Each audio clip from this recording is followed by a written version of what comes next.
Bismillahirrahmanirrahim. Assalamualaikum warahmatullahi wabarakatuh. Perkenalkan, saya Irma Handayani dari Pemasaran Digital 2020 Universitas Pajajaran. Di kesempatan kali ini, saya akan sharing terkait pengenalan Cloudinary sebagai rekomendasi dan sistem. Oke, langkah pertama itu kita buka Cloudinary via Google. Ketik aja di sini cloudinary.com. Nah, ini nanti muncul tampilan Cloudinary. Kalau semisal kita belum punya akun, kita bisa bikin dulu akun, ada di sebelah kanan yang warna oranye itu. Nah, kalau misalkan kita udah punya akun, kita boleh langsung login, tapi sebelumnya kita pengenalan dulu nih apa aja sih kira-kira yang ada di Cloudinary dan produknya apa aja. Di sini tuh di produk tuh ada buat programmer, terus ada buat media optimizer, sama ada dynamic asset management. Nah, selanjutnya di sebelah kanannya ada resource, itu tuh memuat informasi terkait edukasi atau training-training dan berbentuk podcast, terus ada kayak demo, dokumentasi dan lain-lain. Nah, yang sebelahnya itu ada company itu di sini memuat informasi terkait perusahaan tersebut. Kalau misal kita punya permasalahan nih tentang Cloudinary, kita bisa ngirim masukan ke sini gitu. Nah, selanjutnya ada di pricing itu untuk programmable media. Ada yang free, ada yang paket plus, ada yang paket advance. Karena kita pakainya yang free, jadi di sini tuh kita dapetin sekitar 25 GB storage-nya gitu. Oke, kita langsung login aja, masukin email dan password. Setelah itu kita sign in. Oke, nah di sini muncul tampilan dashboard Cloudinary, yang dimana di sebelah kanan atas ada yang namanya Hanaima. Itu tuh username pengguna. Nah, samping kirinya ada yang gambar kayak kardus gitu. Di situ ada buat informasi terupdate terkait Cloudinary. Nah, yang sebelahnya lagi ada settings. Di situ tuh kita bisa mengatur seperti akun nih. Akun di sini kan kita free pakainya. Nah, di sini tuh ada juga beberapa buat nge-upgrade si Cloudinary-nya. Misalkan kita mau nge-upgrade ke paket plus, paket advance, sini bisa langsung di sini. Nah, terus ada di bagian upload. Di sini tuh ada setting upload tuh, kita bisa mau otomatis backup atau enggak, terus kita mau auto create folder atau enggak. Ini kita bisa pilih sesuai dengan kebutuhan kita. Nah, selanjutnya ada di security. Di sini tuh ada beberapa keamanan yang bisa kita aktifin. Kayak misalkan di sini yang udah diaktifin dari Cloudinary-nya langsung itu dari URL, resource list, sama sprite. Oke. Selanjutnya ada di user. Di user itu kan informasi tentang si pengguna. Di sini first name-nya apa, terus last name-nya apa, nah email. Terus di sini kalau kita mau ganti password, bisa di sini kita tinggal ketik password yang mau kita ganti dan jangan lupa di save. Oke. Sebelah di setting tuh kan ada logo kayak lampu gitu ya. Nah, di situ buat getting started, itu buat langkah-langkah kita pakai Cloudinary. Di sini kan ada nih upload your first asset atau create your first transformation. Oke, selanjutnya kita kembali. Terus di sebelah kanan bawah, di sini tuh ada kayak logo Cloudinary-nya kan yang warna biru itu.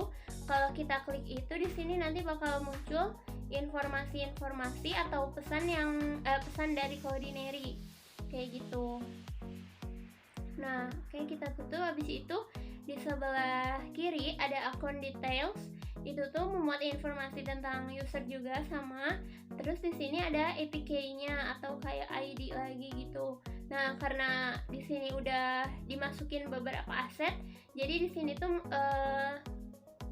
menampilkan data foto dan video itu 53, terus delivered resource-nya itu sebesar 27, transformasinya tuh sebesar 2.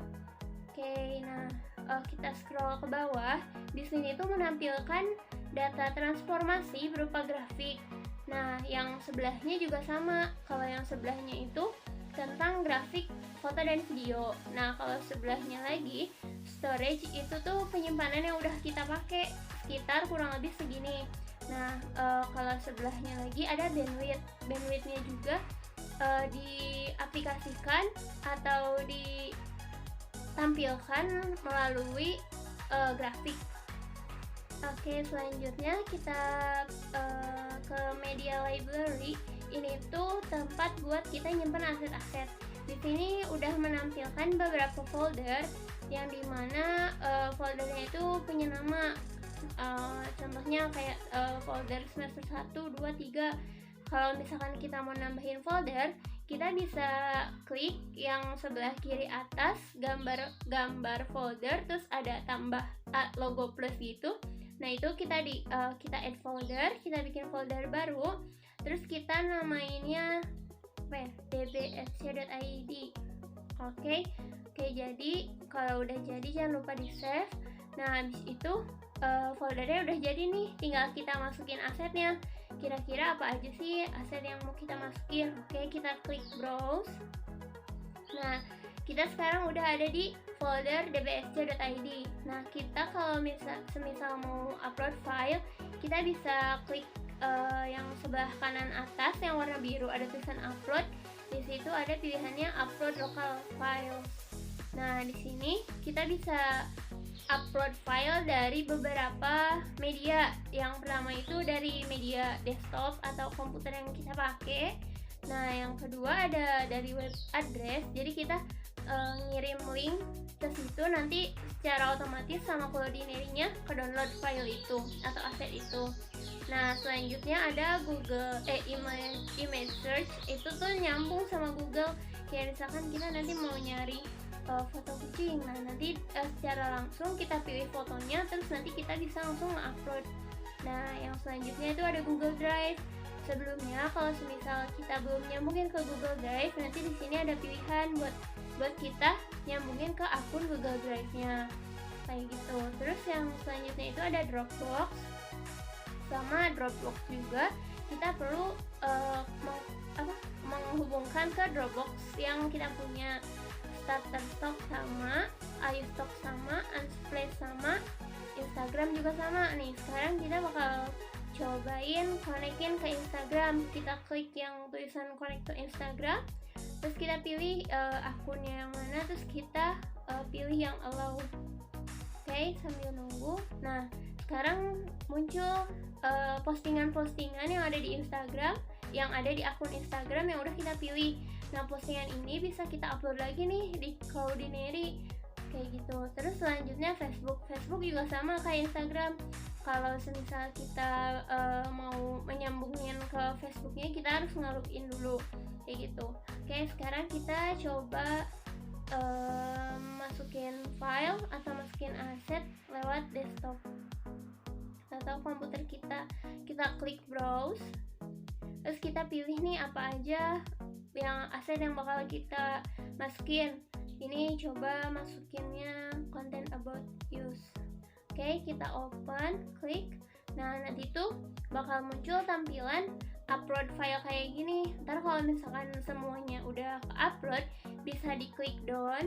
Atau kalau misalkan pemberitahuan kayak gini gak mau dilihat, bisa klik yang sebelah X itu biar gak ngehalangin tuh. Nah, nanti tuh bakal muncul tampilan kayak gini kalau udah diupload.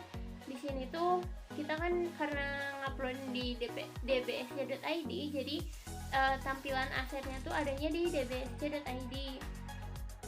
Oke, sekarang kita mau coba upload file lagi tapi lewat image search.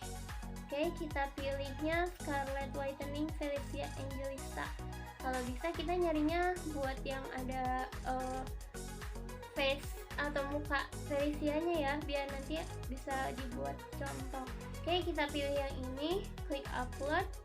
Terus udah ke upload filenya, terus kita coba manage fotonya buat nambahin metadata, atau bisa ngedit foto, atau kita mau ngubah nama juga boleh.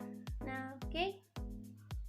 Selanjutnya ini di sebelah kanan yang ada titik 3 itu tuh ada pilihan buat ngeganti nama si file tadi. Terus ada buat nge-move, ngehapus ada, ngedownload ada. Terus kita bisa lihat historinya siapa aja nih yang udah ngedit, atau siapa aja nih yang apa aja nih yang udah diedit kayak gitu. Nah, coba kita sebelah kirinya. Sebelah kiri kan ada summary. Summary itu rangkuman atau informasi terkait file yang udah kita upload, aset yang udah kita upload. Di sini lokasinya dbsc.id, formatnya JPG, terus file size-nya itu 27,77 KB. Terus dimensinya itu 600x600. Diuploadnya kapan dan dibuatnya kapan, di sini tuh lengkap banget keterangannya kayak gitu. Nah, selanjutnya kita beralih ke metadatanya nih. Metadata tuh fungsinya untuk nambahin informasi yang dimana kalau nanti kita nyari file atau nyari aset tersebut, kita nggak perlu susah-susah nyari nih, ini di mana sih, folder apa sih, kayak gitu. Tapi kita cuma tinggal nambahin tag dan kita tambahin metadata yang lainnya, nanti secara gampang dan langsung kita lebih cepat gitu dapetin si filenya kayak gitu. Nah, kita tambahinnya yang berhubungan sama fotonya, Scarlet Whitening, Flower Scrub, Body Care, sama Felicia. Oke, kalau mau nambahin metadatanya boleh, kayak title-nya apa, deskripsinya apa, dan jangan lupa di save. Oke, karena kita udah milih metadatanya, sekarang kita lanjut ke analisis. Nah, di sini tuh ada beberapa fitur kayak misalnya face detection. Jadi kita tahu ini tuh muka siapa. Nah, terus di sini tuh ada warna-warna yang dominan di foto ini. Misalnya di sini warna yang dominannya putih. Putihnya itu sebesar berapa persen? 81%. Nah, selain warna yang dominan juga kita bisa tahu nih, ini tuh kode warnanya berapa, kodenya apa, terus dominannya yang mana gitu. Di sini lengkap banget informasi tentang fotonya. Nah, selain itu juga di summary kita tuh bisa ngelihat transformasi preset. Di sini tuh kita bisa ngelihat fotonya tuh original atau berbentuk dan berukuran untuk banner. Kalau banner berarti kan agak lebih kecil ya. Nah, di sini kayak gini tampilannya. Terus ada buat banner wide. Banner wide itu yang bannernya itu ke samping, panjang. Terus ada circle. Circle ini biasanya dipakainya buat foto profil atau foto apa. Nah, selanjutnya juga ada sharpener. Oke, kita bisa lihat masing-masing. Nah, selanjutnya kita klik transform. Di sini tuh ada beberapa pilihan buat crop dan resize. Resize tuh kita mau ubah ukurannya nih sesuai yang kita butuhin. Kita misalkan mau ubah portrait aja dengan skala 9:16. Oke, kita setting dulu. Terus di sini tuh ada fitur flip vertical. Jadi fotonya tuh malah jadi kebalik kayak gitu. Kita bisa ngedit fotonya.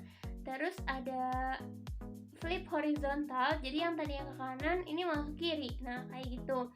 Terus ada juga yang lain di sini kayak misalkan rotasi. Kita misalkan mau diputar aja nih fotonya. Itu juga bisa. Oke, karena kita milihnya yang normal-normal aja, jadi kita balikin ke semula dengan crop and size-nya portrait. Oke, jangan lupa di save. selanjutnya kita coba edit fotonya nih. Kita balik lagi, terus kita klik edit, dan di sini ada banyak tampilan, kayak misalkan kita mau nge-resize dan crop kayak tadi lagi. Modenya mau mode misalkan limit atau apa ya, ini banyak banget, di sini banyak banget, kita bisa milih sesuai dengan kebutuhan. Nah, terus ada formatnya juga. Misalkan awalnya ini tuh formatnya JPG. Nah, kita mau ganti nih ke PNG karena kan mau dibikin konten lagi nih si foto ini tuh. Jadi kita bisa ganti ke PNG atau format file yang lain. Nah, terus si formatnya itu gimana? Apakah manual kualitasnya atau di sini ada beberapa pilihan nih. Ada manual, ada auto, atau ada high, atau ada low. Nah, itu tergantung kebutuhan. Nah, selanjutnya di bawahnya itu ada fitur efek. Kalau kita misalkan mau bantu buat ngubah warna fotonya, di sini bisa ada beberapa nih, ada auto color atau ada black and white. Kayak misalkan foto yang formal kan biasanya black and white kayak gitu ya, terus di sini ada blur, banyak banget pilihannya, itu tergantung kebutuhan. Nah, kita coba klik lagi more option. Di sini tuh ada banyak lagi, kayak misalkan kita mau ganti background, di sini kita bisa pilih warna-warna backgroundnya apa aja. Nah, terus di sini kayak ada ukurannya atau page-nya, kayak gitu bisa diatur-atur lagi. Nah, kalau semisal teman-teman mau nambahin watermark, bisa nanti di bawah di more option, nanti tuh ada tulisan watermark. Nah, nanti kita di situ tinggal dipilih image ID-nya berapa, masukin ke situ. Nah, itu bisa langsung muncul watermarknya di situ. Oke, sekarang kita lihat hasil edit yang tadi yang udah ukurannya portrait. Oke, ini hasilnya. Nah, karena tadi kita udah nyoba upload foto berupa JPG, kita sekarang nyoba upload aset lagi, tapi uploadnya berupa MP4. Kita ngambilnya dari Google Drive aja ya. Ini udah dipilih file yang bakal kita upload, terus kita upload. Nah, habis itu ini lagi ada pilihannya, ada manage, edit, dan yang lainnya. Kalau misalkan kita mau download atau teman-teman mau nge-share aset itu, tinggal di copy URL atau di download dan nanti kasihin ke orang yang emang lagi butuh aset tersebut. Oke, kita pilihnya manage. Nah, selanjutnya di sini tuh sama ya, ada summary metadata. Yang nggak adanya itu cuman analis. Kenapa nggak ada? Karena di sini bentuknya itu berupa MP4. Nah, di sini sama ya, lokasinya di mana, terus formatnya apa, size-nya berapa, kayak gitu. Nah, terus kalau misalkan teman-teman mau lebih instan buat ganti nama, di sini tuh bisa ya, di atas yang tulisan Scarlet Whitening itu bisa langsung diganti di situ. Kayak gitu. Nah, selanjutnya kita pergi nih ke metadata. Kita mau nambahin lagi tag yang berhubungan sama aset tersebut. Oke, kita tambahinnya body care, terus Felicia, Scarlet Whitening, Scrub Coffee. Oke. Nah, tinggal kita nambahin metadata deskripsinya. Title-nya body care body scrub. Deskripsinya body scrub coffee aja lah ya, biar gampang tuh. Nah, terus udah kan, jangan lupa di save ya teman-teman. Habis itu sekarang kita coba nih mau nyari aset atau file yang tagnya itu berupa body, tulisannya body. Oke, kita cari body. Oke, jangan lupa di enter. Nah, di sini muncul kan aset yang punya tag atau punya menandai body. Tadi kan kita udah nandainnya dua ya. Yang pertama itu foto berupa JPG, yang kedua itu MP4 video. Nah, sekarang karena kita ketiknya body, di sini tuh aset yang munculnya itu cuma dua. Kenapa cuma dua? Karena tadi kita kan nambahinnya cuma di dua aset doang. Yang lain kita nggak nambahin.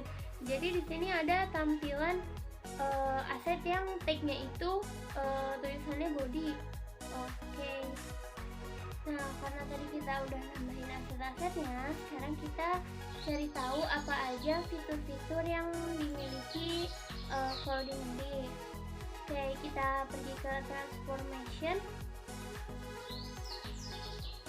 Nah, di sini tuh ada beberapa fitur yang dipunyai Cloudinary.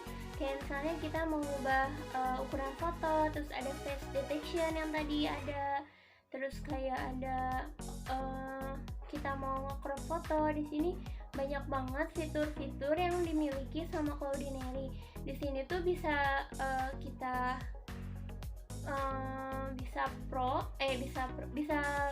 bisa paket, bisa kita yang free. Tapi kalau yang free itu biasanya kan terbatas ya, cuman beberapa kali pakai. Oke, di sini banyak banget fitur-fitur yang bisa digunain sama pengguna. Oke, sekarang kita ke report.